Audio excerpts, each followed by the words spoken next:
وراثت کی تقسیم شریعت کے مطابق کیجئے. کل قیامت کے دن ایک ایک روپے کا اللہ تعالیٰ کا حساب دینا پڑے گا. آدمی سے اس کے مال کے بارے میں پوچھا جائے گا من این اکتسبہ وفیما انفقہ, کہاں سے مال کمایا تھا اور کہاں خرچہ کیا تھا, پورا حساب دو. ایک روپیہ بھی اگر کسی کا ناجائز کھایا ہے اللہ تعالیٰ کے یہاں پکڑ ہوگی. اللہ تعالیٰ ہم کو پکڑ سے بچائے. کل قیامت کے دن اللہ تعالیٰ کے حضور میں بہت سارے لوگ نماز میں نکل جائیں گے, روزے میں نکل جائیں گے, صدقات و خیرات زکوٰۃ میں نکل جائیں گے, حج و عمرے میں نکل جائیں گے, مال میں آ کر کے پھنسیں گے. مال میں آ کر کے پھنس جائیں گے, اور جو مال میں پھنسے گا وہ بری طرح پھنسے گا. اللہ کے نبی نے فرمایا یغفر لشہید کل ذنب الا الدین, شہید کا ہر گناہ اللہ معاف فرما دیتا ہے لیکن قرضہ معاف نہیں کرتا. شہید ہو گیا, اللہ کے راستے میں اپنی جان بھی قربان دی, سارے گناہ اللہ نے معاف کر دیے, قرضہ اللہ معاف نہیں کرتا.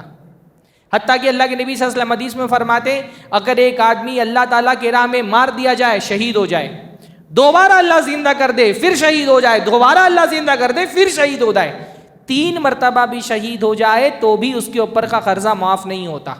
اگر ہم اپنے معاشرے میں صرف زکوٰۃ کا جو نظام صحیح طریقے سے اللہ تعالیٰ نے بنایا نا, وہ زکوٰۃ کا نظام قائم کر لیں, اور جو وراثت کا نظام اللہ تعالیٰ نے بنایا ہے, اسلام نے جو وراثت کا سسٹم ہم کو دیا ہے اس کو صحیح طور پہ نافذ کر دیں, بہت حد تک اپنے معاشرے میں غربت کو ہم کنٹرول کر سکتے ہیں. غربت ختم تو نہیں ہوگی پر غربت کو کنٹرول کرنے میں 2 بہت بڑے بڑے معاون کیا ہیں, زکوٰۃ صحیح لوگوں کے ہاتھ میں جائے اور وراثت کے حقدار کو وراثت ملے. لیکن افسوس کے ساتھ یہ کہنا پڑتا ہے ہمارے معاشرے میں نہ زکوٰۃ صحیح لوگوں کے ہاتھ میں پہنچ رہی ہے, نہ وراثت کے حقداروں کو وراثت مل رہی ہے. دونوں نظام بالکل کرپٹ ہو کر کے رہ گئے. وَقُلْ جَاءَ الْحَقُّ وَزَهَقَ الْبَاطِلُ إِنَّ الْبَاطِلَ كَانَ زَهُوقًا. السلام علیکم ورحمۃ اللہ وبرکاتہ. الحمد للہ رب العالمین والصلاة والسلام علی نبینا محمد وعلی آلہ وصحبہ اجمعین ومن تبعہم بإحسان الی یوم الدین. اعوذ باللہ السمیع العلیم من الشیطان الرجیم من ہمزہ ونفخہ ونفثہ. بسم اللہ الرحمن الرحیم. للرجال نصیب مما ترک الوالدان والاقربون وللنساء نصیب مما ترک الوالدان والاقربون مما قل منہ او کثر نصیبا مفروضا. سب سے پہلے ہر طرح کی حمد اور ثنا, تعریف و توصیف, عظمت اور بزرگی کی بریائی اور بڑائی اللہ رب العزت کے لیے لائق و زیبا ہے, جس کے فضل و احسان سے رمضان کی اس قیام کی اور صیام کی ہم کو توفیق ملی ہے. اللہ تعالی ہمارے صیام و قیام کو قبول فرمائے. اللہ تعالی رمضان کو ہمارے لیے برکتوں والا مہینہ بنا دے. صیام و قیام کے بعد رمضان کی عبادتوں میں سے ایک اہم ترین عبادت قرآن میں غور و تدبر ہے. حضرت جبرائیل حضرت جبرائیل علیہ السلام اللہ کے نبی صلی اللہ علیہ وسلم کے پاس رمضان کی تمام راتوں میں تشریف لاتے اور اللہ کے نبی حضرت جبرائیل کے ساتھ قرآن کا مذاکرہ کرتے, قرآن سناتے, قرآن سمجھتے, قرآن کا مدارسہ کرتے. تو یہ جو ہماری قرآن کی مجلسیں ہیں یہ اللہ کے نبی صلی اللہ علیہ وسلم کی اسی سنت پر عمل پیرا ہونے کا ایک حصہ ہے. سورۃ النساء کی آیتوں کی تفسیر کا سلسلہ چل رہا ہے. آج جن آیتوں کا انتخاب کیا گیا ہے ان کا خصوصی تعلق اسلام کے نظام وراثت سے ہے. دیکھیے, اسلام نے الحمدللہ ہم کو زندگی کے ہر شعبے میں رہنمائی کی ہے, اور زندگی کے بہت سارے شعبوں میں ایک اہم ترین شعبہ مال کا شعبہ ہے. مال کی انسانی زندگی میں بڑی اہمیت ہے. صرف انسان کی دنیاوی زندگی میں اہمیت نہیں ہے, مال کا انسان کی آخرت پہ بھی بہت بڑا اثر ہوگا. قیامت کے دن اللہ تعالیٰ کے حضور میں کامیاب ہونے کے لیے عبادتوں کے ساتھ ساتھ مالی معاملات میں صاف ہونا بھی بہت ضروری ہے. قیامت کے دن اللہ تعالیٰ کے حضور میں بہت سارے لوگ عبادتوں میں تو پاس ہو جائیں گے, مالی معاملات میں آ کر کے پھنس جائیں گے. مال کے معاملات ہمارے دین میں بہت حساس اور سینسیٹیو ہیں. آپ دیکھیں اللہ کے نبی صلی اللہ علیہ وسلم نے فرمایا لِكُلِّ أُمَّةٍ فِتْنَةٌ وَفِتْنَةُ أُمَّتِي الْمَالِ. ہر امت کا ایک فتنہ ہوتا ہے اور میری امت کا فتنہ کیا ہے؟ مال. یعنی ہر امت کو اللہ الگ الگ چیزوں سے آزماتا ہے. جیسے قوم صالح کو اللہ تعالیٰ نے اونٹنی سے آزمایا، بنی اسرائیل کو کبھی مچھلی کے شکار سے آزمایا، کبھی نہر سے آزمایا، قوم لوط کو جنسی خواہشات سے آزمایا، ہر امت کو اللہ الگ الگ چیزوں سے آزماتا ہے۔ اس امت کی سب سے زیادہ آزمائش کس چیز میں ہونے والی ہے؟ مال میں۔ سب سے سخت آزمائش کس میں ہونے والی ہے؟ مال میں ہونے والی ہے۔ یعنی آپ اندازہ لگائیں، مال کا فتنہ اتنا بڑا فتنہ ہے کہ قیامت کے دن جب بندہ اللہ تعالیٰ کے حضور میں حاضر ہوگا نا، 5 سوالات اس سے ہوں گے۔ اللہ کے نبی فرماتے لا تزول قدم ابن آدم حتی یسأل عن 5، ابن آدم کو اپنے قدم ہلانے کی بھی اجازت نہیں ہوگی جب تک 5 سوالوں کا وہ جواب نہ دے دے۔ ان 5 سوالوں میں سے معلوم ہے نا 5 سوال کون سے؟ معلوم ہے کہ نہیں معلوم ہے؟ کون کون سے بتائیے؟ 5 سوال ہاں کون کون سے ہوں گے؟ عمر کہاں بتائی، جوانی کہاں بتائی، ہاں مال کہاں کمایا، کہاں خرچ کیا، جتنا علم تھا اس پر عمل کتنا کیا۔ 5 سوال جن سے جو قیامت کے دن ہونے والے ہیں، ان 5 سوالوں میں سے 2 سوال صرف مال کے بارے میں ہوں گے۔ یعنی مان لے اگر 100 نمبر کا پیپر ہے تو 40 نمبر صرف مال کے بارے میں آنے والے۔ اگر مال کے معاملے میں آپ دنیا میں اپنے آپ کو اللہ کی نافرمانی سے بچا لے گئے، 40% آپ قیامت کے دن ویسے کامیاب انشاءاللہ تعالی۔ لیکن حال یہ ہے کہ بہت سارے لوگ نہیں بچا پائیں گے۔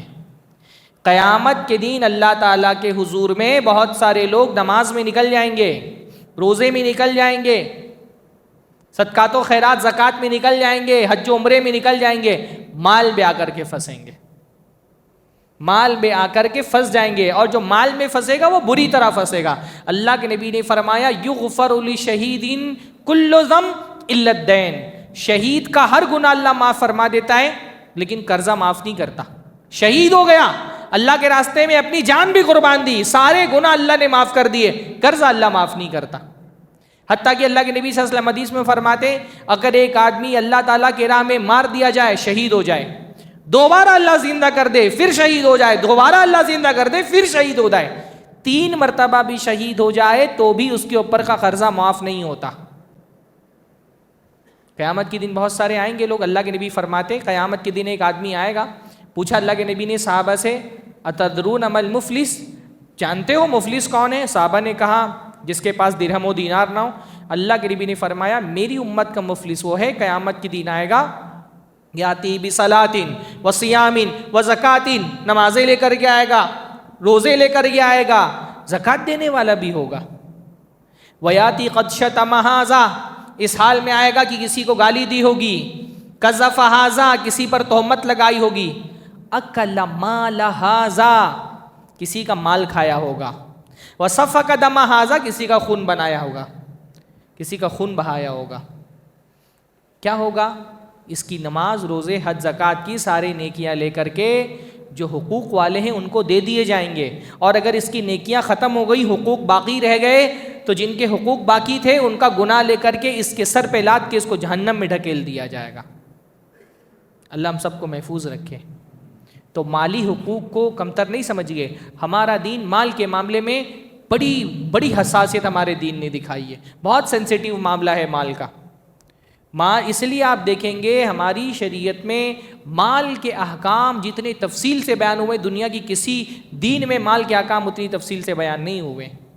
خاص طور پہ مال کن لوگوں کے پاس جائے گا۔ دیکھیے ہماری شریعت میں جو مالی نظام ہے نا، ہمارے دین کا الحمدللہ پورا ایک اکانومی کا سسٹم ہے، ایک پورا مالی نظام ہے، اور اس مالی نظام کے الگ الگ شعبے ہیں۔ بیوع کا ایک پورا نظام ہے، تجارت میں کیا حلال ہے کیا حرام ہے بہت ڈیٹیل سے اللہ تعالیٰ نے بتایا ہے۔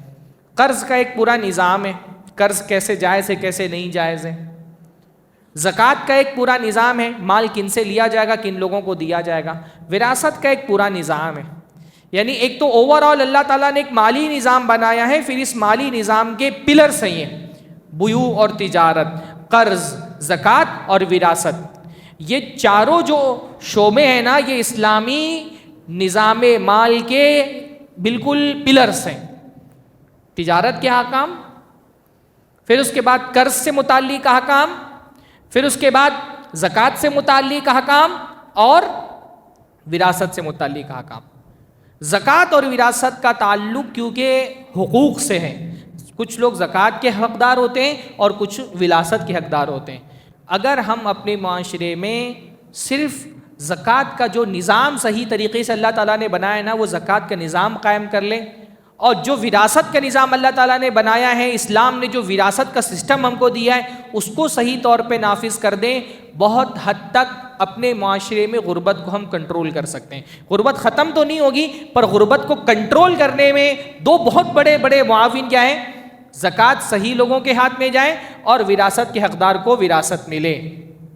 لیکن افسوس کے ساتھ یہ کہنا پڑتا ہے ہمارے معاشرے میں نہ زکوٰۃ صحیح لوگوں کے ہاتھ میں پہنچ رہی ہے، نہ وراثت کے حقداروں کو وراثت مل رہی ہے۔ دونوں نظام بالکل کرپٹ ہو کر کے رہ گئے۔ من مرضی کی زکوٰۃ بٹ رہی ہے، جو جس کو من میں آ رہا ہے زکوٰۃ دے رہا ہے، جو اس کو من میں آ رہا ہے زکوٰۃ لے رہا ہے، اور وراثت بھی مرضی کے موافق بٹ رہی ہے۔ کوئی شریعت کے احکام دیکھ ہی نہیں رہے، لوگ اپنی مرضی سے وراثت تقسیم کر دے رہے ہیں، جیسا معاشرے میں چلتا آ رہا ہے ویسے بانٹ دے رہے ہیں، نہ اس کا علم حاصل کر رہے، نہ تقسیم کے وقت علماء سے رجوع کیا جا رہا ہے۔ جب پھنس جاتا ہے، کوئی ڈسپیوٹ ہوتا ہے تو علماء کی طرف رجوع کرتے ہیں، اور اگر صاحب حق نے اپنا حق نہیں مانگا تو سب ایک دوسرے کی وراثت کھائے جا رہے ہیں۔ یہ بہت بڑا مسئلہ ہے معاشرے کا۔ میں نے تجربہ یہ کیا ہے، ہندوستان میں 90% وراثت شریعت کے خلاف تقسیم ہوتی ہے۔ کئی تھوڑے بہت صاحب علم لوگ ہیں، دیندار لوگ ہیں، اللہ سے ڈرنے والے، جو شریعت کے مطابق وراثت تقسیم کر دیتے ہیں، ورنہ 90% ہمارے یہاں وراثت کی تقسیم شریعت کے اصولوں اور ضابطوں کے موافق نہیں ہو رہی۔ حالانکہ شریعت یہ چاہتی ہے کہ وراثت اور زکوٰۃ، آپ دیکھیں گے دین کے بہت ساری عبادات ہیں نا، ان عبادت کا حکم تو قرآن میں آیا ہے، پر اس حکم کی تفصیلات آپ کو قرآن میں نہیں ملے گی۔ اللہ نے کہا اقیموا الصلاۃ، نماز قائم کرو، پر نماز کیسے قائم کرنی ہے اس کی ڈیٹیل آپ کو قرآن میں نہیں ملے گی۔ کہاں رجوع کرنا پڑتا ہے آپ کو؟ حدیث کی طرف۔ اللہ نے کہا اتموا الحج والعمرۃ للہ، حج و عمرہ اللہ کے لیے کرو، لیکن حج کیسے کرنا ہے، اس کے مناسک کی ادائیگی کیسے ہوگی، اس کے لیے آپ کو حدیثوں کی طرف رجوع کرنا پڑتا ہے۔ اللہ نے فرمایا کتب علیکم الصیام، تم پر روزے فرض کیے گئے، روزے کیسے رکھنا ہے، روزے کے فقہی مسائل کیا ہیں، یہ اگر جاننا ہو تو آپ کو کیا کرنا پڑے گا؟ حدیثوں کی طرف رجوع کرنا پڑے گا۔ لیکن وراثت کس کو دینی ہے اور زکوٰۃ کیسے تقسیم کرنی ہے، اس کی تفصیل بیشتر اللہ تعالیٰ نے قرآن مجید میں بیان کر دی ہے۔ زکوٰۃ کس کو ملے گی، اس کا تو پورا بیان اللہ نے قرآن مجید میں کر دیا ہے۔ کس سورت کے اندر بتائیے؟ سورہ توبہ کے اندر ایک آیت میں زکوٰۃ کے تمام مستحقین کا ذکر اللہ تعالیٰ نے کر دیا، ایک ہی آیت میں۔ زکوٰۃ کس کو دینی ہے، اس کا پورا تفصیلی بیان قرآن مجید میں موجود ہے۔ انما الصدقات للفقراء والمساکین، پوری آیت میں۔ اور وراثت میں کون کون لوگ حقدار بنیں گے، اس کا بھی بہت تفصیل سے بیان اللہ تعالیٰ نے سورۃ النساء کی آیتوں میں کر دیا ہے۔ 80% وراثت کے مسائل کے لیے قرآن کافی ہے، 20% کے لیے حدیثوں کی طرف رجوع کرنا پڑے گا آپ کو۔ بیسک جو وراثت کے مسائل ہیں، کون کون کتنے حصے دار بنیں گے، بیسک مسائل آپ کو قرآن مجید میں مل جائیں گے الحمدللہ۔ کیوں ایسا کیوں ہوا؟ کیونکہ وراثت کے مسائل، اس کا تعلق ہر مسلمان سے، بھئی نماز آدمی پر کب فرض ہوتی ہے؟ جب وہ بالغ ہو جاتا ہے، لیکن وراثت کے مسئلے کا تعلق صرف بالغ لوگوں سے نہیں ہے۔ وراثت میں بالغ لوگوں کا بھی حصہ بنے گا، بچوں کا بھی حصہ بنے گا، عورتوں کا بھی حصہ بنے گا، مردوں کا بھی حصہ بنے گا، بلکہ عورتوں اور مردوں کی بیچ کی جو صنف ہوتی ہے مخنث، ان کا بھی حصہ بنے گا۔ حتیٰ کہ کوئی بچہ اگر ماں کے پیٹ میں ہے تو وہ بھی حصے دار بنے گا۔ وراثت میں جوانوں کا بھی حصہ ہوتا ہے، بوڑھوں کا بھی حصہ ہوتا ہے۔ تو وراثت کے مسئلے کا تعلق کیونکہ معاشرے کے ہر طبقے سے ہے، ہر فرد سے ہے، تو اس لیے اللہ تعالیٰ نے وراثت کے مسائل بہت کھول کے قرآن مجید کے اندر بیان کر دیے، تاکہ معاشرے کے ہر فرد کو کم سے کم وراثت کی بیسک معلومات ہو۔ بنیادی علم قرآن کے ذریعے سے ہی، کیونکہ قرآن کے بارے میں یہ تو نہیں تصور کیا جا سکتا کہ ایک آدمی زندگی گزر گئی اور اس نے زندگی میں ایک مرتبہ بھی قرآن ترجمے کے ساتھ نہیں پڑھا ہے۔ اگر ایک مرتبہ بھی قرآن ترجمے کے ساتھ پڑھے گا تو وراثت کے احکام اس کو سمجھ میں آ جائیں گے۔ اور پھر مسلمان تو قرآن سمجھ کر کے پڑھتا ہے. رمضان میں تراویح پڑھی جاتی ہے، ہر سال کم سے کم رمضان میں وراثت کی آیتیں اس کی آنکھوں کے سامنے سے گزرتی ہے. وراثت کے احکام قرآن مجید میں بیان کیے گئے ہیں. لیکن افسوس کی بات یہ کہ ہر سال قرآن ہم 2 3 4 5 مرتبہ ماشاءاللہ ختم کر دیتے ہیں، تراویح میں بھی سنتے ہیں، لیکن پھر بھی وراثت کے معاملے میں بیشتر لوگوں کا علم صفر ہے، زیرو ہے. بیسک چیزیں بھی لوگوں کو نہیں پتہ ہیں، اور اس پر گفتگو بھی بہت کم ہوتی ہے. نہ اس پر خطبے ہو رہے ہیں، نہ اس پر اجتماعات ہو رہے ہیں، دروس ہو رہے ہیں. ان میں یہ بیداری اور لوگوں کے اندر جو جاگرکتا پیدا کرنی چاہیے، جو اویئرنیس لانا چاہیے وراثت کے معاملے میں، وہ بھی نہیں ہو پا رہا ہے. تو لوگ ایک دوسرے کے حقوق کھا کر کے بیٹھے ہوئے ہیں اور کوئی فکر بھی نہیں کر رہے ہیں. حالانکہ یہ چھوٹی بات ہے.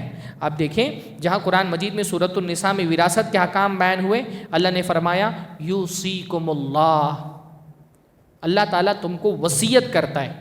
اللہ تعالیٰ ڈائریکٹ بھی بول سکتا تھا فی اولادکم للذکر مثل حظ الانثیین، کہ اولاد میں ایسے ایسے تقسیم کرو، لیکن کیونکہ یہ معاملہ بہت اہم تھا، اللہ تعالیٰ امرکم اللہ بھی بول سکتا تھا، اللہ نے تم کو حکم دیا ہے، وصیت کیا ہے. وصیت میں حکم سے زیادہ تاکید پائی جاتی ہے نا. ایک ہوتا ہے میں تم کو حکم دیتا، ایک ہوتا ہے میں تم کو وصیت کرتا ہوں. وصیت تاکید والے الفاظ ہوتے ہیں. یوصیکم اللہ، اللہ تم کو وصیت کرتا ہے کہ وراثت ایسے تقسیم کی جائے. پورے وراثت کے احکام بیان ہوئے. آگے اللہ تعالیٰ نے فرمایا فریضۃ من اللہ، یہ جو حصے ہیں یہ کس نے طے کیے ہیں؟ یہ اللہ نے طے کیے ہیں، یہ اللہ کی طرف سے فرض کیے گئے ہیں، یہ حصے اللہ نے طے کیے ہیں. آگے اللہ نے فرمایا تلک حدود اللہ، یہ اللہ تعالیٰ کی حدیں ہیں، یہ حدود اللہ تعالیٰ نے طے کی ہیں. پھر فرمایا جو ان حدود کے معاملے میں اللہ اس کے رسول کی اطاعت کرے گا اللہ اس کو جنت میں داخل کرے گا، اور جو اللہ اس کے رسول کی نافرمانی کرے گا اللہ تعالیٰ اس کو جہنم میں ڈال دے گا جس میں وہ ہمیشہ ہمیشہ رہے گا. اتنی تاکید کی گئی ہے کہ وراثت کے احکام محض بندوں کے حقوق نہیں ہیں، یہ اللہ کا حق ہے کہ وراثت مرنے کے بعد انسان کے حساب سے، انسان کے اللہ تعالیٰ کے حساب سے طے کی جائے، اللہ تعالیٰ کے حساب سے وراثت تقسیم کی جائے. وراثت کی آیتوں کی شروعات ہو رہی ہے.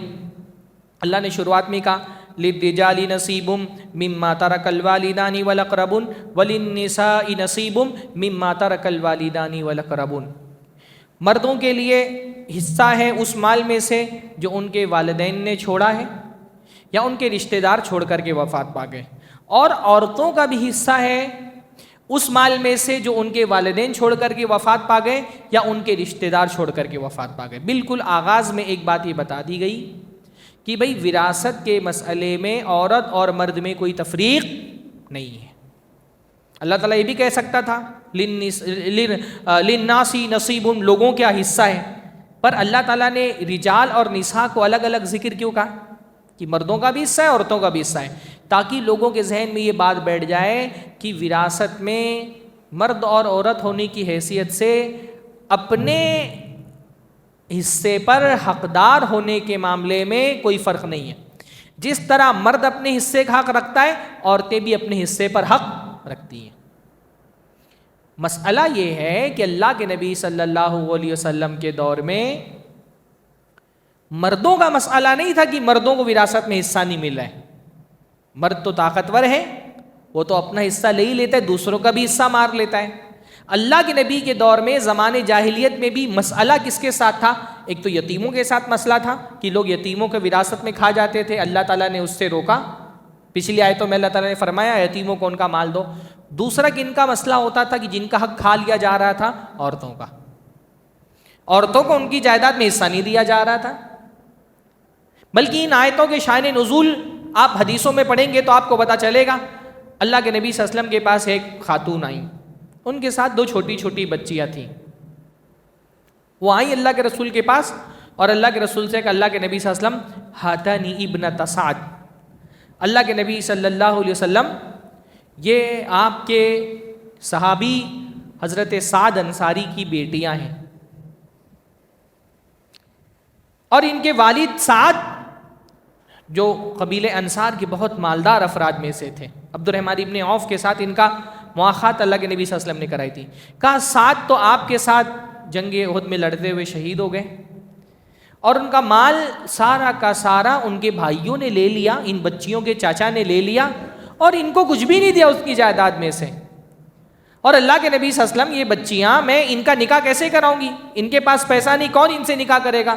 عربوں میں کیا ہوتا تھا, عربوں میں جہیز کا رواج نہیں تھا, لیکن شادی کرتے ہوئے آدمی کم سے کم یہ دیکھتا تھا کہ اگر کوئی لڑکی سے شادی کر رہے ہیں, اس کو وراثت میں پیسہ ملنے والا ہے تو شادی کر لو. بھائی بیوی پیسے والی ہوگی تو اپنا ہی فائدہ ہوگا, یا تو اس کے مال سے فائدہ اٹھائیں گے, اس کے مال سے فائدہ نہ بھی اٹھائیں تو اس کے مرنے کے بعد جائیداد میں حصہ ملے گا. اگر وہ ہم اس سے پہلے بھی مر گئے تو اس کی جائیداد میں ہمارے بچوں کا ہی حصہ بنے گا. تو عرب میں لوگ شادی کرتے ہوئے جہیز تو نہیں لیتے تھے, لیکن جس کو وراثت میں پراپرٹی اچھی ملنے والی ہے اس سے شادی کرنے میں رغبت رکھتے تھے. اس لیے اللہ نے فرمایا کہ عورتوں سے 4 وجوہات سے لوگ شادی کرتے ہیں, اس میں سے ایک مال بھی ہے. تو مال سے شادی کرنے کی وجہ نہیں کہ جہیز لیتے تھے, عربوں میں جہیز کا رواج نہیں تھا, مہر ہی کا رواج تھا, لیکن مالدار عورت سے شادی کرنے میں رغبت رکھتے تھے. تو اللہ کے نبی صلی اللہ علیہ وسلم, یہ 7 کی بچیاں ہیں, ان کے ابا وفات پا گئے, ان کے چاچاؤں نے پورا مال لے لیا اور ان کو کچھ بھی نہیں دیا. اللہ کے نبی صلی اللہ علیہ وسلم ان سے شادی کون کرے گا؟ تو اللہ کے نبی نے کہا رکو. پھر اس کے بعد قرآن کی آیتیں نازل ہوئی, یوصیکم اللہ فی اولادکم للذکر مثل حظ الانثیین. یہ آیتیں جو قرآن مجید کی ہیں یہ نازل ہی ہوئی ہیں عورتوں کو, خاص طور پہ بیٹیوں کو ان کا حصہ دلانے کے لیے. بیٹیوں کا حصہ جائیداد میں کھا لیا جا رہا تھا, بیٹیوں کو حصہ دلانے کے لیے قرآن کی آیتیں نازل ہوئی. اسی قرآن کو ہم اللہ کی کتاب مانتے ہیں, ہم پڑھتے ہیں, اور ہمارے معاشرے میں جیسے زمانے جاہلیت میں بیٹیوں کو وراثت سے محروم کر دیا جاتا تھا, ہمارے معاشرے میں بھی عورتیں, بیٹیاں وراثت سے محروم ہیں. کیا آپ کے یہاں دیا جاتا ہے بیٹیوں کو وراثت میں حصہ؟ ہاں, آپ کے شہر میں کیا حال ہے؟ دیتے ہیں؟ جتنا بنتا ہے اتنا دیتے ہیں؟ ہاں, خاموشی کا مطلب یہ نہیں دیتے, خاموش ہیں آپ لوگ, اس کا مطلب یہ نہیں دیتے. قرآن کی آیتیں عورتوں کو وراثت میں حصہ دلانے کے لیے نازل ہوئی تھیں. اس لیے آپ دیکھیے یہ آیتیں سورۃ البقرہ میں بھی تو آ سکتی تھیں, سورہ آل عمران میں بھی بیان ہو سکتا تھا, سورہ مائدہ میں بیان ہو سکتا تھا. ان آیتوں کو خاص طور پہ سورۃ النساء میں رکھا گیا. النساء کا مطلب کیا ہوتا ہے؟ عورتیں. ان آیتوں کو سورۃ النساء میں رکھ کر کے یہ پیغام دیا گیا کہ بھئی وراثت کے معاملے میں عورتوں کو کمتر مت سمجھو کہ دیا تو دیا, نہیں دیا تو نہیں دیا. نہیں, اپنے حصے پر جیسے مرد کا حق ہے ویسے ہی عورت کا بھی اپنے حصے پر حق ہے.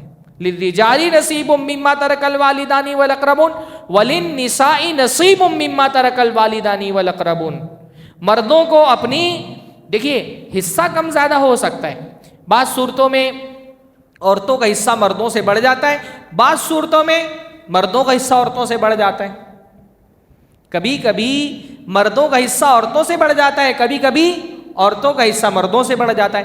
حصہ کم زیادہ ہو سکتا ہے, پر حصے پر جتنا حق اپنے حصے پر مرد کو حاصل ہے اتنا ہی حقدار عورت کو اپنے حصے پر ہے, اتنا ہی حق عورت کو اپنے حصے پر حاصل ہے.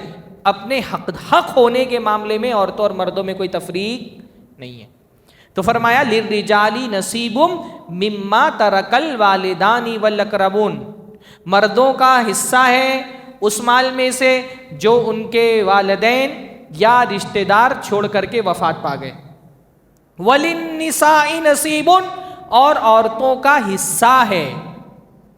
نصیب کا مطلب کیا ہوتا ہے؟ متعین حصہ. تو شریعت کی یہ آیت یہ بتا رہی ہے کہ ان کا ایک پرٹیکولر حصہ ہے. للنساء, عورتیں اس حصے کی مالک ہیں. لام ملکیت کے لیے آیا ہے, تو جتنا حصہ ہے ان کو اتنا حصہ دینا پڑے گا. حصہ مطلب سمجھتے ہیں نا, ایک اس کا ایک شیئر ہے, فکس شیئر, وہ دینا پڑے گا اس کو. یہ نہیں کہ تھوڑا بہت کچھ بھی دے دیا اپنی طرف سے اور پراپرٹی پر سائن کرا لیا کہ چلو سائن کر دو, اماں کا زیور لے لو اور ابا کا پراپرٹی بھول جاؤ, یہ 2 لاکھ روپیہ لے لو اور 2 کروڑ والی زمین بھول جاؤ. ایسا نہیں چلے گا.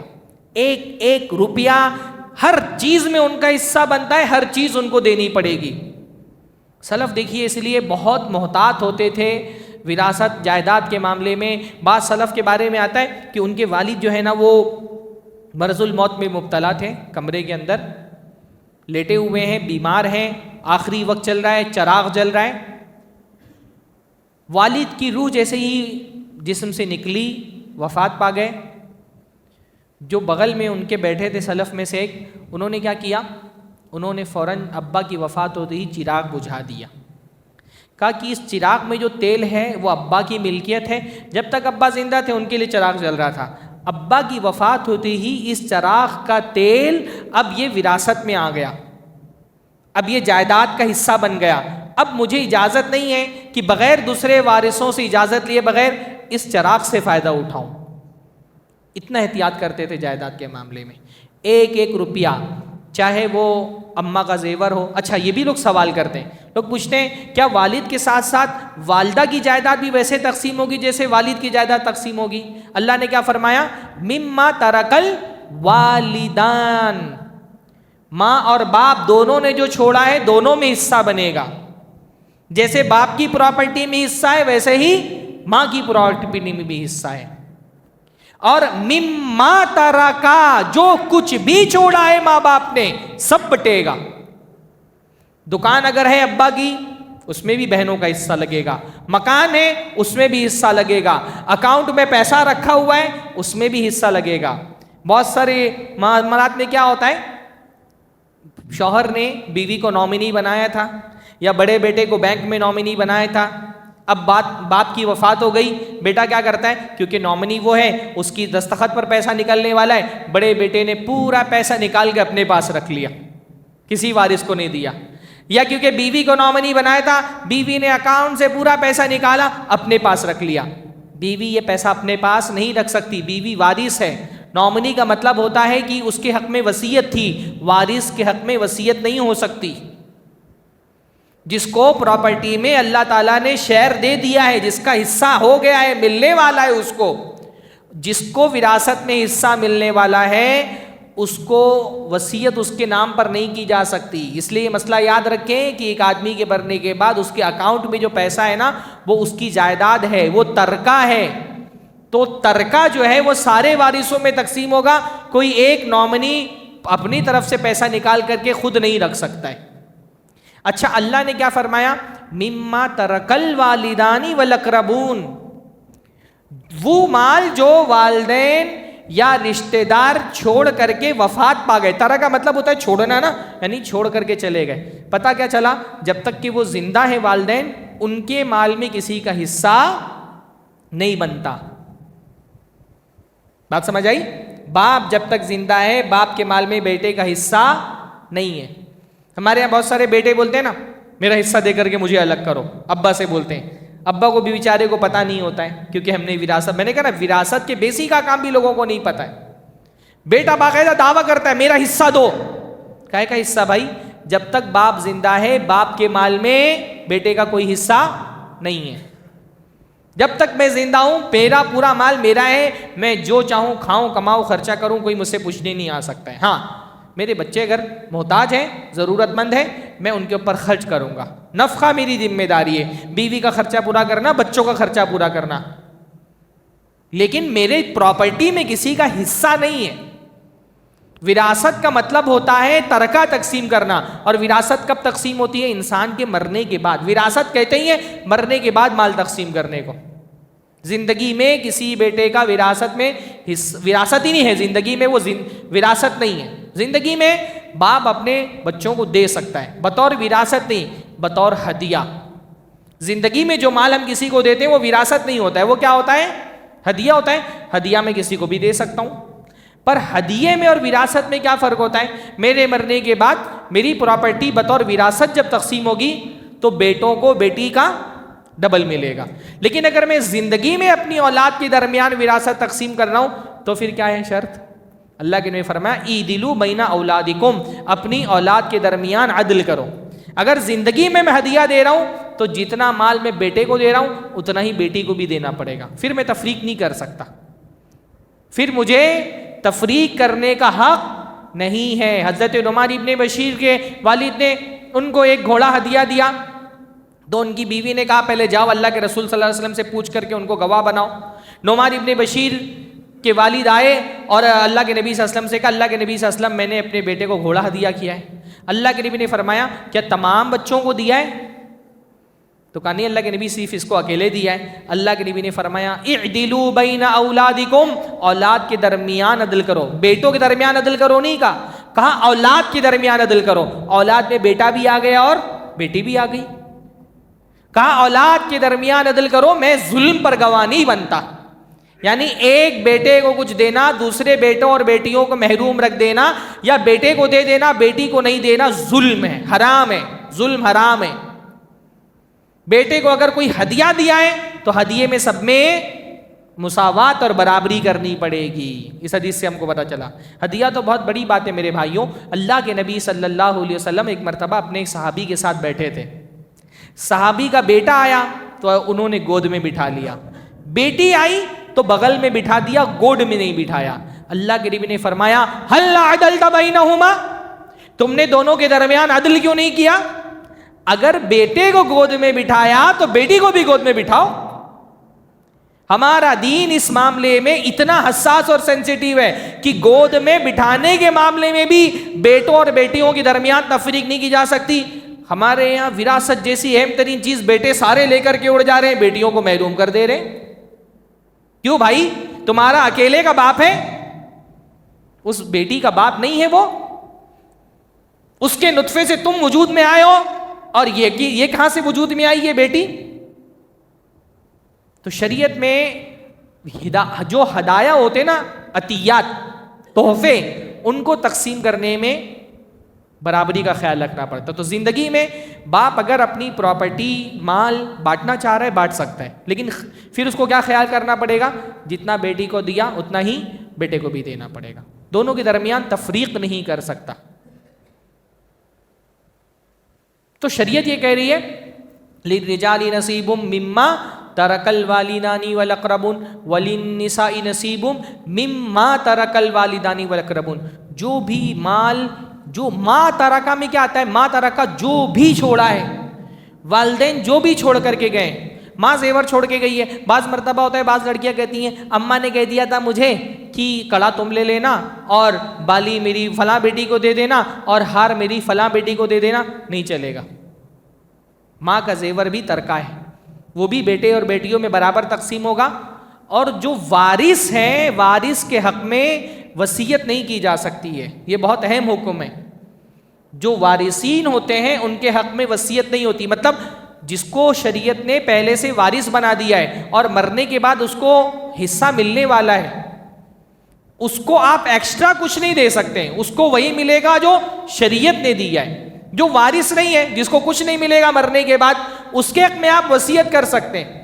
جیسے مان لیجیے کہ ایک آدمی کے بیٹے ہیں اور پوتے ہیں. اب بیٹوں کی موجودگی میں پوتوں کا حصہ نہیں بنتا، تو اگر دادا چاہے تو اپنے پوتے کے لیے وصیت کر سکتا ہے، کیونکہ اس کو پتا ہے کہ میرا پوتا محروم رہ جانے والا ہے، اس کو کچھ نہیں ملے گا، اس کے باپ کا میری زندگی میں انتقال ہو گیا تھا، تو میں اس کے حق میں کچھ وصیت کر دوں.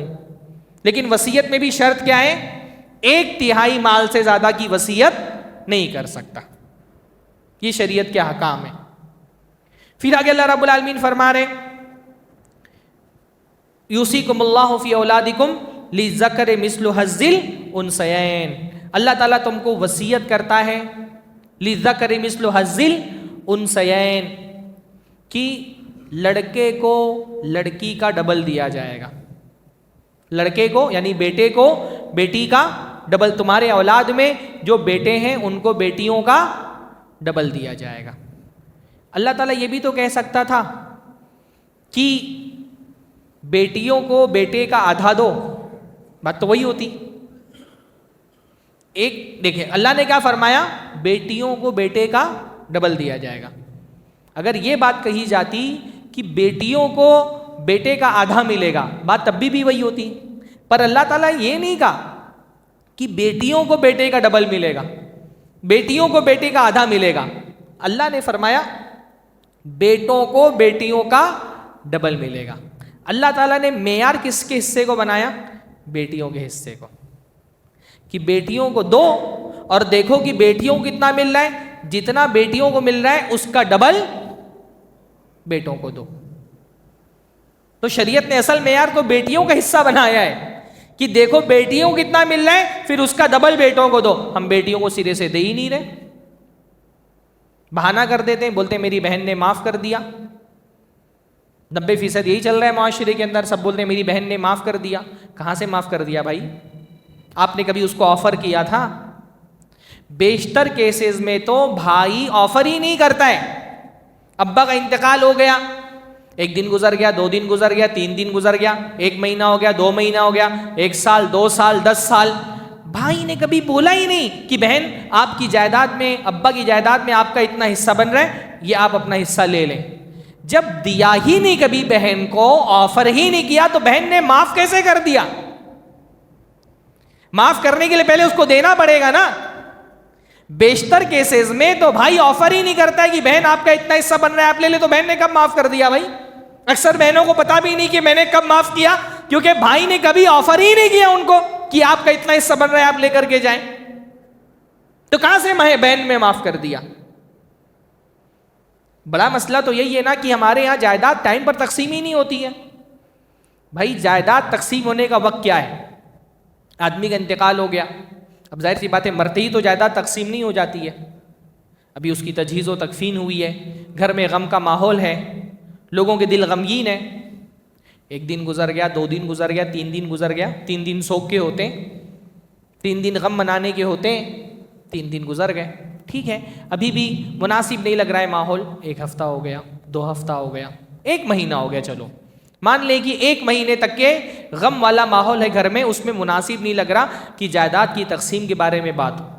اب 1 مہینے بعد زندگی معمول پر آ گئی نا، لوگ ہنسنے لگے، ایک دوسرے سے بات کرنے لگے، غم ہلکا ہو گیا، چیزیں نارمل ہو گئی ہیں. اب بیٹھو، سارے وارثوں کو جمع کرو، ساری پراپرٹی کا حساب لگاؤ. ابا کی وفات کے بعد کیا کیا چیزیں ہیں جو انہوں نے چھوڑی ہیں، کیا دکان ہے، مکان کی کیا قیمت ہے، بینک اکاؤنٹ میں کتنا پیسہ ہے، سونا چاندی ہے، کوئی کہیں سے کرایہ آ رہا ہے، کوئی منفعت آ رہی ہے، کسی کاروبار میں انویسٹمنٹ ہے. سارا حساب لگاؤ اور دیکھو کون کون سے وارث یہاں پر ہیں. کسی عالم دین کو، معتبر عالم دین کو جو وراثت کی تقسیم کے معاملے میں اچھی معلومات رکھتا، اس کو بلاؤ، ساتھ میں فیس دے کر کے بلاؤ. تم کو لاکھوں کروڑوں مل رہے، 5-10 ہزار روپیہ مولوی صاحب کو بھی دو، بلاؤ اس کو اپنے ساتھ، پوری پراپرٹی کی تفصیل اس کے سامنے رکھو اور پھر اس سے معلوم کرو کہ کس وارث کا کتنا حصہ بنے گا. بانٹو نا. 1 مہینہ ہو گیا، اب یہاں صورتحال یہ سالوں گزر جا رہے ہیں، بلکہ نسلیں گزر جا رہی ہیں. 1 نسل گزر گئی، 2 نسل گزر گئی، 3 نسل گزر گئی، وراثت تقسیم کی بات ہی نہیں چل رہی ہے. بعض مرتبہ پوری پراپرٹی ایک انسان لے کر کے بیٹھا ہوا ہے، کوئی بات ہی نہیں رہا اس کو. اکثر صورتوں میں تو یہ ہوتا ہے، آدمی مر گیا، اس کی بیوی پوری جائیداد لے کر کے بیٹھی ہوئی ہے، وہ بیٹوں بیٹیوں میں تقسیم ہی نہیں کر رہی ہے، اکیلے لے کے بیٹھی ہوئی ہے. ہمارے عورتوں کے دماغ میں یہ بھرا ہوتا ہے شوہر زندگی پر جتنا کماتا ہے میرا، اس کے مرنے کے بعد بھی سب میرا. عورتوں نے یہ سمجھا ہوا ہے زندگی میں بھی جو شوہر کما رہا ہے پورا میرا ہے، اور شوہر مر جائے گا اس کے بعد اس کا سب میرا ہے. بھائی آپ کا زیادہ سے زیادہ چوتھا حصہ ہے، چوتھا حصہ زیادہ سے زیادہ، کہ اگر بچے نہیں ہیں تو چوتھا حصہ، اور اگر بچے ہیں تو 8واں حصہ. اس سے زیادہ ہی پراپرٹی اپنے پاس آپ رکھ کے بیٹھ نہیں سکتی ہیں. اس میں آپ کے بچوں کا حصہ ہے، اس کو تقسیم کریے. ہاں بچے بہت چھوٹے تو آپ بطور سرپرست گارجین کے اپنے پاس وہ مال رکھ سکتی ہیں، لیکن اگر بچہ بڑا ہو گیا ہے، بہت سارے کیسز آتے ہیں 2-3 بچے چھوٹے، 2-3 بچے بڑے ہیں. اب بڑے بچے بڑے ہو گئے ہیں، ان کو کاروبار کرنا ہے، ان کو گھر بنوانا ہے، ان کو دوسری مصروفیات ہے، لیکن ماں باپ کے جائیداد پہ ایسا قبضہ جما کر کے بیٹھی ہوئی ہے، وہ دے ہی نہیں رہی اپنے بچوں کو. بلکہ کتنے سارے کیسز میں دیکھتا ہوں ماں خود نہیں چاہتی کہ بیٹی کو جائیداد میں حصہ ملے. سب سے بڑی مخالف وہ ماں خود ہوتی ہے. واللہ اگر آپ اپنی بیٹی کو جائیداد میں حصہ نہیں لینے دے رہی ہیں، آپ اپنے بیٹے پہ رحم نہیں کر رہی ہیں، اپنے بیٹے پہ ظلم کر رہی ہیں. بیٹی کا کیا نقصان ہوگا؟ 2, 5, 10, 15 لاکھ روپیہ اس کا نقصان ہو جائے گا، جو اس کا حصہ بن رہا تھا اس کو نہیں مل رہا ہے. پر بیٹے کو تو آپ جہنم میں ڈال رہی ہیں.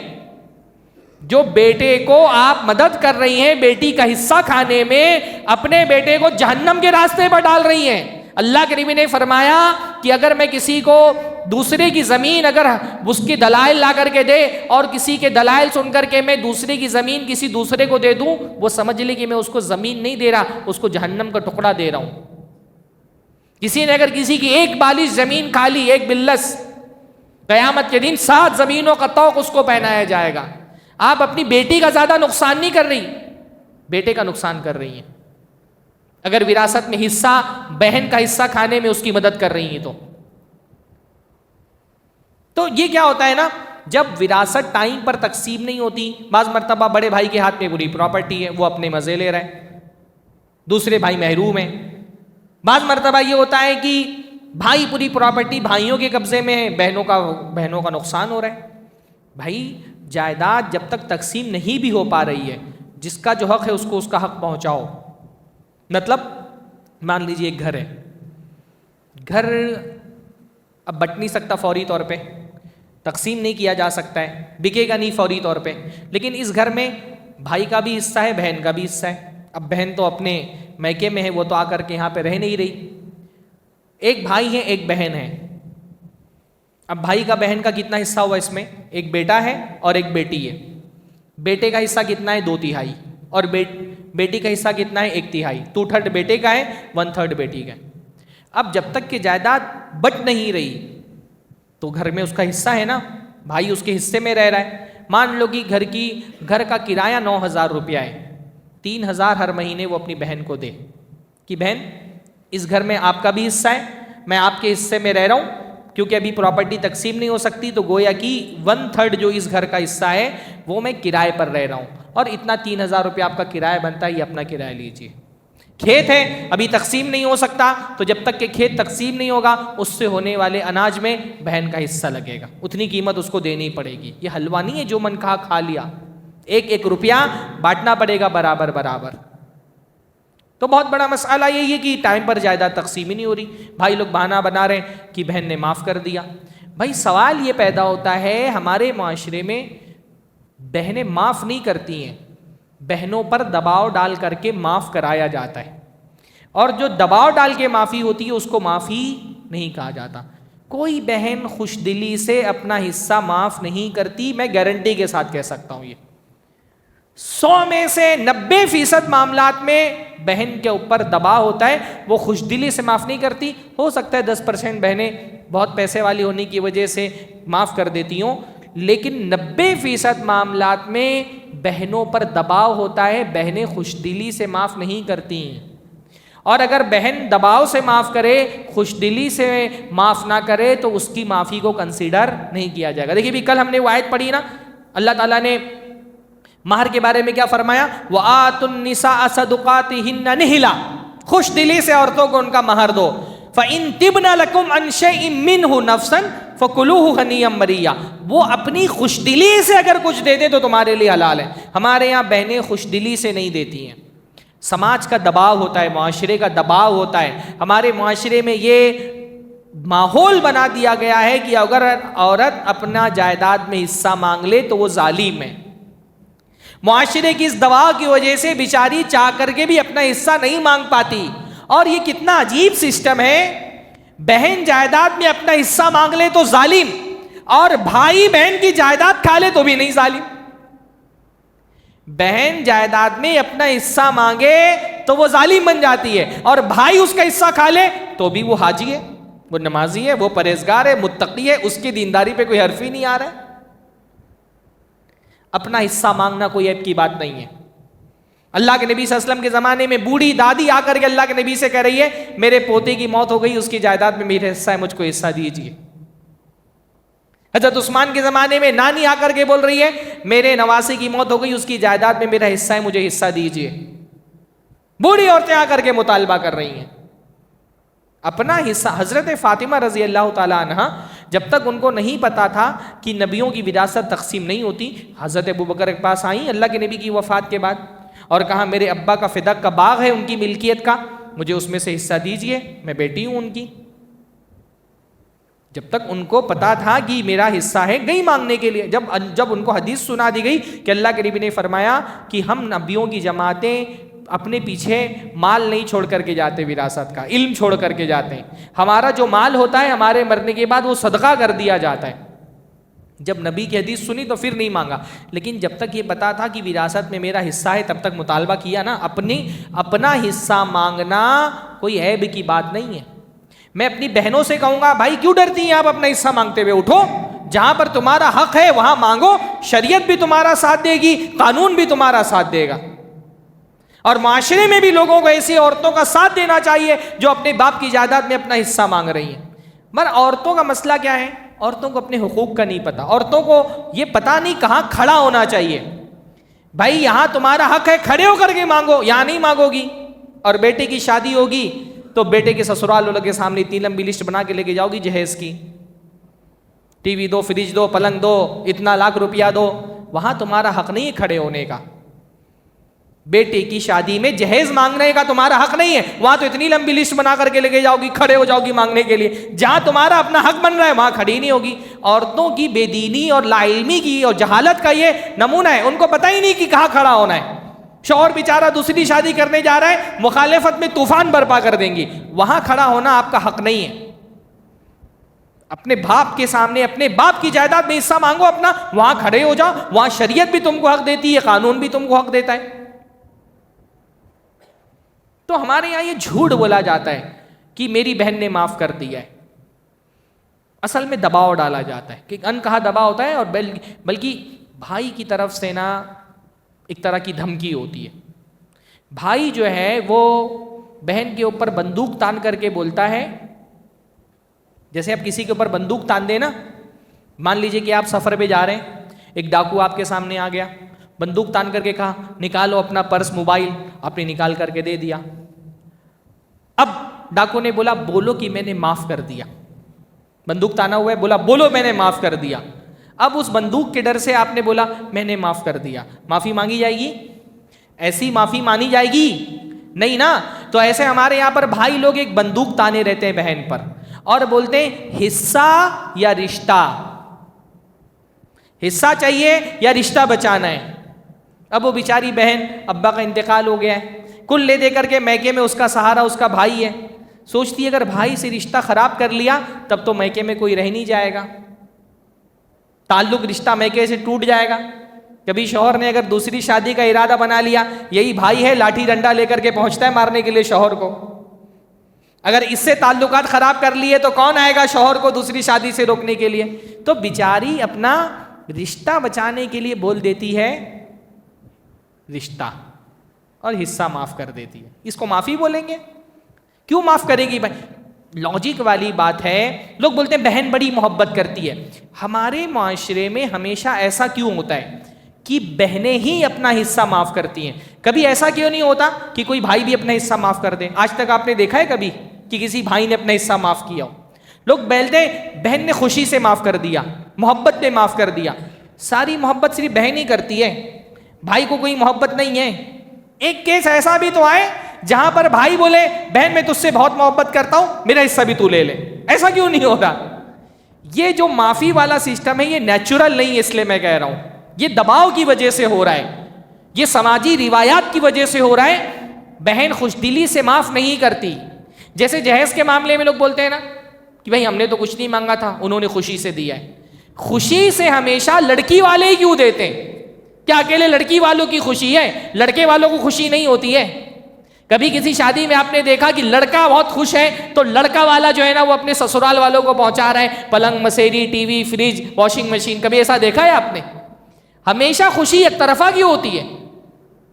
اس لیے جیسے جہیز میں بہانہ بناتے ہیں نا کہ خوشی سے دیا، ویسے وراثت میں بہانہ بناتے کہ محبت میں معاف کر دیا. بھائی ٹھیک ہے، بھائی سے بڑی محبت ہے. کیا بھائی سے شوہر سے زیادہ محبت ہوتی ہے عورتوں کو بھائی سے؟ ظاہر سی بات ہے بھائی. نارملی عورتیں تو آپ کی بیویاں آپ سے جتنی محبت کرتی ہیں بھائی سے اتنی نہیں کرتی ہوں گی نا. نارملی عورت کو اپنے شوہر سے زیادہ محبت ہوتی ہے بھائی کی بنسبت. مان لو کہ اس کو مال نہیں چاہیے تو اپنے شوہر کو دے دے. اگر معافی کرنا ہے نہیں چاہیے. اچھا پہلی بات تو یہ کہ بھائی عورتوں کو کیوں نہیں چاہیے رہے گا مال؟ کیا عورتوں کے دلوں میں مال کی محبت نہیں ہوتی ہے؟ بہت سارے لوگ بولتے ہیں عورتیں اس لیے معاف کر دیتی ہیں ان کو مال سے محبت نہیں. جھوٹ ہے یہ. کیوں نہیں ہوگی عورت کو مال سے محبت؟ بھائی اللہ تعالیٰ نے مال کی محبت انسان کی فطرت میں ڈال دی ہے. عورت ہو یا مرد ہر کسی کو پیسہ اچھا لگتا ہے. عورتوں کے دل سے اگر مال کی محبت نکل جائے سسرال میں آدھے جھگڑے ان کے بند ہو جائیں. اکثر جھگڑے تو بھائیوں کے بیچ میں مال کی وجہ سے عورتیں کراتی ہیں. کیا عورتیں چوری نہیں کرتی؟ مال کی محبت نہیں تو عورتیں چوری کیوں کرتی ہیں؟ اللہ کے نبی کے زمانے سے لے کر کے آج کے زمانے تک چوری کے معاملے میں عورتوں کا خصوصی اسپیشل ان کا ہاتھ رہا ہے. اللہ کے نبی کے زمانے میں ایک کیس آیا تھا نا ہاتھ کاٹنے کا, کون تھی وہ؟ عورت. ہمارے زمانے میں آپ دیکھیں مالز میں جو سی ٹی وی کیمرے کے فوٹیج آتے چوری کے, ایک سے ایک عورتیں ایک ایک سامان چرا کر کے لے کے جاتی ہیں. حتیٰ کہ اللہ کے نبی صلی اللہ علیہ وسلم جب عورتوں سے بیعت لیتے تھے تو اللہ کے نبی صلی اللہ علیہ وسلم کہتے تھے وعدہ کرو چوری نہیں کرو گی, ولا یسرقن, قرآن کی آیت کہ ان سے وعدہ لو کہ چوریاں نہیں کریں گی. میں عورتوں کی برائی نہیں کر رہا, آج کا دن تو عورتوں کے سپورٹ کا دین ہے نا, کل مردوں والا بیان ہوا تھا. ہاں میں برائی نہیں کر رہا, میں یہ کہہ رہا ہوں جو یہ بہانہ بناتے ہیں نا کہ عورتوں میں مال کی محبت نہیں ہوتی ہے, بھائی مال کی محبت نہیں ہوگی تو وہ چوریاں کیوں کریں گی؟ ہر عورت کو مال چاہیے. اور مان لو کہ اگر مال کی محبت نہیں بھی ہے اس کی تو بھائی کو کیوں دے گی؟ اپنے شوہر کو دے دے گی اپنا حصہ, اپنے بیٹوں کو دے دے گی اپنا حصہ. ہمیشہ بھائی کے حق میں ہی کیوں معاف کرتی ہے وہ؟ اس لیے میں کہتا ہوں کہ یہ جھوٹ ہے کہ عورتیں معاف کر دیتی ہیں, بلکہ میں چیلنج کرتا ہوں ایک مرتبہ عورت کو اس کا حصہ دے دو, اس کے ہاتھ میں دے دو, پراپرٹی بنا کر کے کاغذات اس کے نام پہ کر دو. پھر اس کے 1 سال بعد آپ بہن سے بولو بہن جو تیرا حصہ ہے واپس مجھے دے دے. کوئی عورت دے گی؟ مل جانے کے بعد کوئی عورت واپس کرے گی؟ آپ اپنا حصہ دے دو نا, وہ بھی واپس نہیں کرے گی. وہ آپ اپنا حصہ دے دو وہ بھی واپس نہیں کرے گی. تو یہ جھوٹ ہے کہ عورتیں, کیونکہ بھائی جہاں عورتوں کو موقع ملتا ہے وہ بھی مردوں کی جائیداد کھا جاتی ہیں. ایسا نہیں کہ صرف آدمی ہی عورتوں کی جائیداد کھاتے ہیں. بہت سارے کیسز میں کیا ہوتا ہے, جیسے مان لے ایک آدمی ہے, اس کی صرف بیٹیاں ہی بیٹیاں ہیں, بیٹا نہیں ہے کوئی. مان لو کہ اس کی ایک بیٹی ہے, ایک بیوی ہے اور بھائی بہن ہے اس کے. اب آدمی مر گیا, پراپرٹی کیسے تقسیم ہوگی؟ اگر بیٹا رہتا ہے نا تو بیٹا جو ہے وہ بھائی بہنوں کو محروم کر دیتا ہے. جیسے میری وفات کے بعد مان لیجئے کہ میرا ایک بیٹا ہے, اب بیٹا کیونکہ ہے نا تو میرے بھائی بہنوں کو حصہ نہیں ملے گا.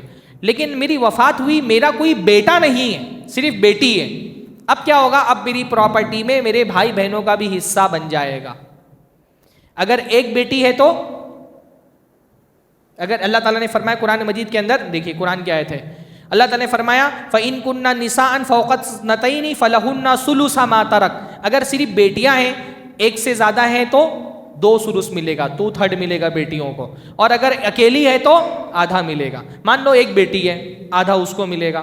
ایک بیوی ہے, 8واں حصہ بیوی کو ملے گا. باقی پوری جائیداد کہاں جائے گی؟ باقی پوری جائیداد بھائی بہنوں میں تقسیم ہوگی. بھائی کو بہنوں کا ڈبل ملے گا. مان لیجئے کہ 2 بیٹیاں 3 بیٹیاں ہیں تو کیا ہوگا؟ 2/3 بیٹیوں میں بٹے گا, 8واں حصہ بیوی کو ملے گا. باقی جو جائیداد ہے وہ کہاں جائے گی؟ وہ بھائی بہنوں میں تقسیم ہوگی. آج تک میں نے اپنی زندگی میں ایک کیس ایسا نہیں دیکھا ہے جس میں بیٹیوں نے اپنے چاچا کو اور پھوپھی کو حصہ دیا ہو. ایک کیس بھی ایسا نہیں دیکھا میں نے آج تک. جب عورتوں کو موقع ملتا ہے وہ بھی مردوں کی جائیداد کھا جاتی ہیں. تو اس لیے میں کہہ رہا ہوں عورتوں کو لالچ ہوتے, پیسے کی لالچ ہوتی ہے. اس لیے یہ بولنا کہ میری بہن نے معاف کر دیا یہ جھوٹ ہے. بہنیں معاف نہیں کرتی ہیں, ان پر دباؤ ڈال کر کے معاف کروایا جاتا ہے. اور صرف بہنیں ہی معاشرے میں محروم نہیں ہو رہی, بہت سارے لوگوں کو محروم کیا جاتا ہے. بہت سارے کیسز میں دیکھتا ہوں آدمی کا انتقال ہو گیا, تھوڑا سا جوانی میں انتقال ہو گیا, ماں اس کی زندہ ہے یا باپ اس کا زندہ ہے یا ماں باپ دونوں زندہ ہیں, لیکن تھوڑا ماں باپ کی زندگی میں ہی بیٹے کا انتقال ہو گیا. اب بیٹے کی بیوی پورا جائیداد اکیلے لے کر کے بیٹھ جاتی ہے, ماں باپ کا جو حصہ بن رہا ہے وہ نہیں دیتی ہے. حالانکہ ماں باپ دونوں زندہ ہوں تو کتنا حصہ ملے گا ان کو؟ چھٹا حصہ ملے گا. اللہ تعالیٰ نے فرمایا قرآن مجید کے اندر وَلِهِ لِكُلِّ وَاحِدٍ مِّنْهُمَا السُّدُسُ, باپ کو اور ماں کو دونوں کو چھٹا حصہ ملے گا, ان کو کوئی بھی محروم نہیں کر سکتا. لیکن کتنے کیسز ایسے آتے ہیں کہ جوانی میں باپ کا بیٹے کا انتقال ہو گیا اور بیوی نے پوری پراپرٹی جائیداد اپنے ہاتھ میں لے لی اور بچے کے ماں باپ کو نہیں دیا کچھ بھی, پورا اپنا قبضہ کر کے بیٹھ جاتی ہے. وہ کتنے کیسز ایسے آتے ہیں کہ ماں بوڑھی ہے اس کو حصہ نہیں دے رہا, باپ بوڑھی ہے اس کو حصہ نہیں دیا, بیوی پورا اپنا قبضہ کر کے بیٹھ گئی ہے. تو یہ تو بہرحال یہ لمبا موضوع ہے. وراثت کی تقسیم میں بہت ساری غلط فہمیاں ہوتی ہیں. یوٹیوب پہ میرا ایک مکمل بیان اس موضوع پر ہوگا, بلکہ سیریز ہے پوری اس موضوع پر. وراثت کی تقسیم میں ہونے والی غلطیاں، ساری چیزیں یہاں نہیں بیان کی جا سکتی ہیں، بس میں اتنی تاکید کروں گا کہ یہ مسائل زندگی کے بہت اہم ترین مسائل ہیں۔ اللہ تعالیٰ نے فرمایا تلک حدود اللہ، یہ اللہ تعالیٰ کی حدیں ہیں، یہ اللہ تعالیٰ کے بنایا ہوا نظام ہے، یہ ایک شریعت کے قانون اللہ تعالیٰ نے بتائے ہیں، ان کا لحاظ کیجیے۔ وراثت کی تقسیم شریعت کے مطابق کیجیے، کل قیامت کے دن ایک ایک روپے کا اللہ تعالیٰ کا حساب دینا پڑے گا۔ آدمی سے اس کے مال کے بارے میں پوچھا جائے گا، من این اکتسبہ وفیما انفقہ، کہاں سے مال کمایا تھا اور کہاں خرچہ کیا تھا، پورا حساب دو۔ ایک روپیہ بھی اگر کسی کا ناجائز کھایا ہے اللہ تعالیٰ کے یہاں پکڑ ہوگی، اللہ تعالیٰ ہم کو پکڑ سے بچائے۔ کل کیونکہ میں نے وعدہ کیا تھا کہ انشاءاللہ تعالیٰ 10-15 منٹ سوال و جواب کے لیے رہے گا، تو اگر موضوع سے متعلق کسی کا کوئی سوال ہو تو کر سکتے ہیں انشاءاللہ تعالیٰ، وراثت کے متعلق کوئی سوال ہو تو، خواتین میں سے کسی کا سوال ہو تو لکھ کر کے بھیج سکتے ہیں۔ کوئی سوال ہے؟